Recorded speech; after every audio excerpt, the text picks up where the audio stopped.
I kept quiet for 17 years, but the black book I hold in my hand will now be the loudest scream, and that book will now speak.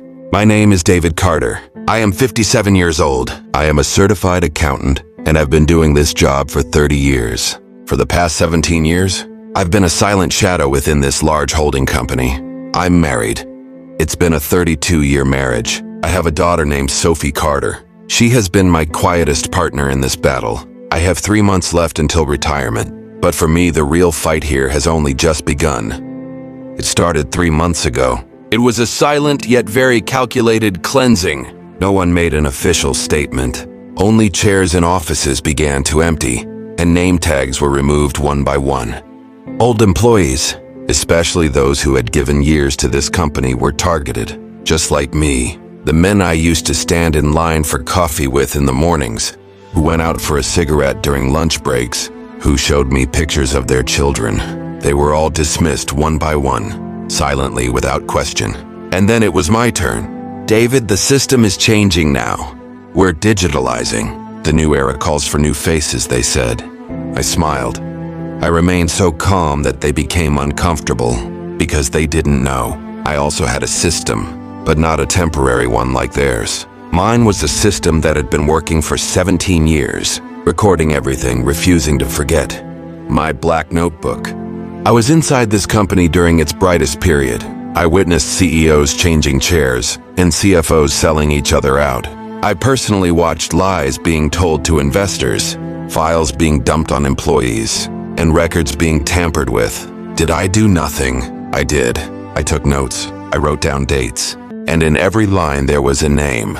In every line a crime. But back then I didn't speak up because they hadn't fallen yet. Their arrogance hadn't cracked yet.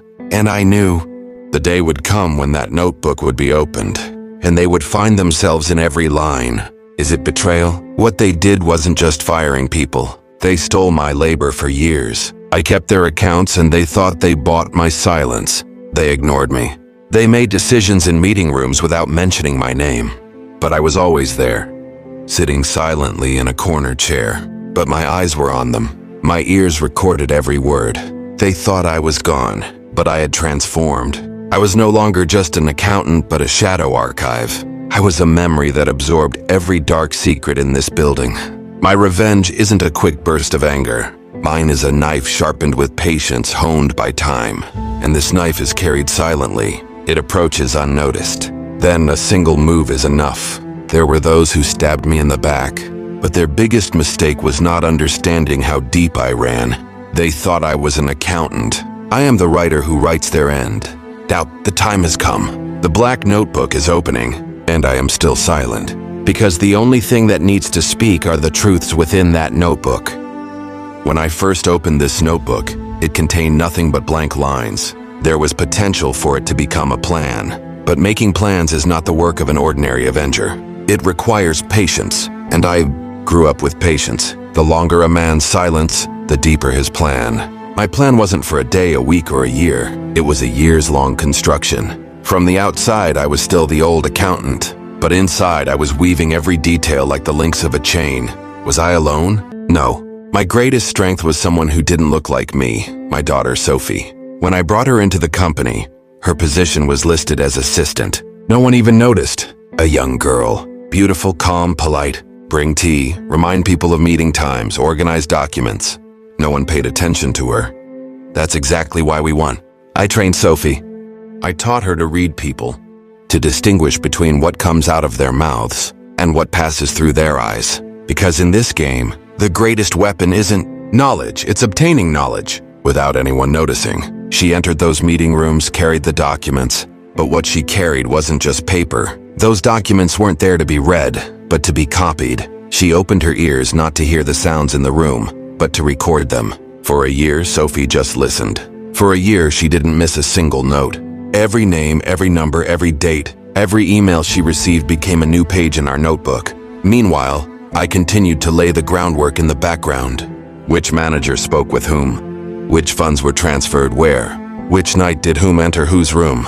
These pieces of information like bricks built the walls of our plan. Sophie would sometimes turn to me and ask, "Dad, isn't it enough? Shouldn't we expose them now?" My answer was always the same. Not yet. They haven't fallen far enough to really hurt them yet. Their weak points aren't fully visible yet, and will strike when they feel the strongest. And that day came. The CEO announced a promotion. It wasn't someone who had earned that seat over the years. It was someone who had been corrupting the company from within.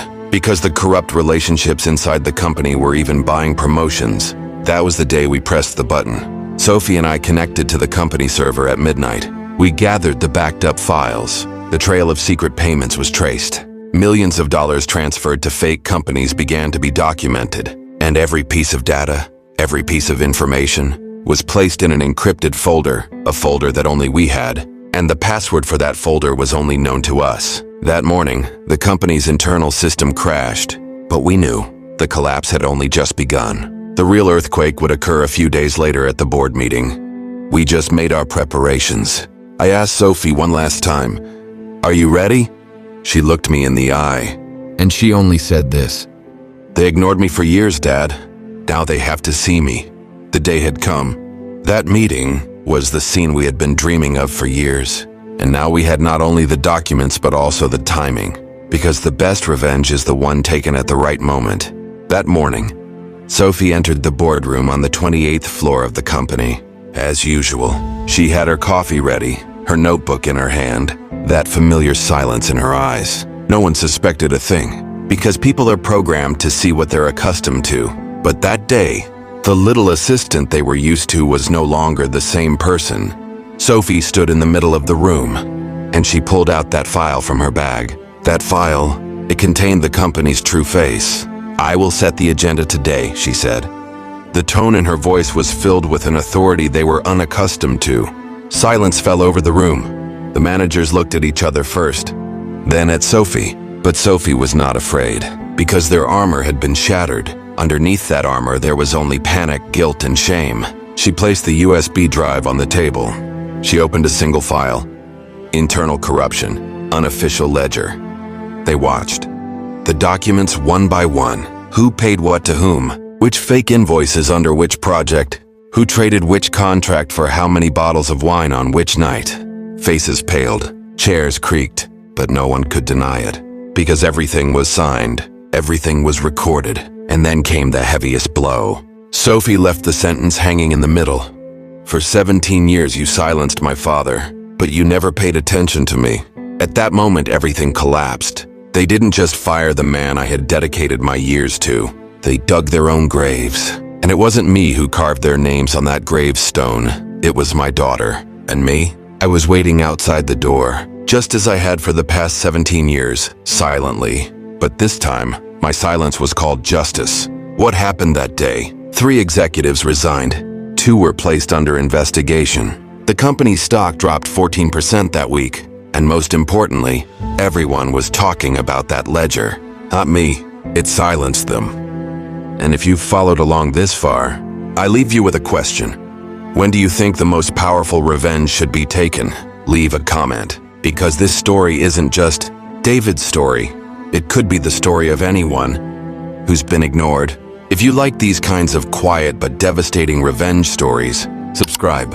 Let's meet in the comments, because in the next story, revenge will come from a completely different place.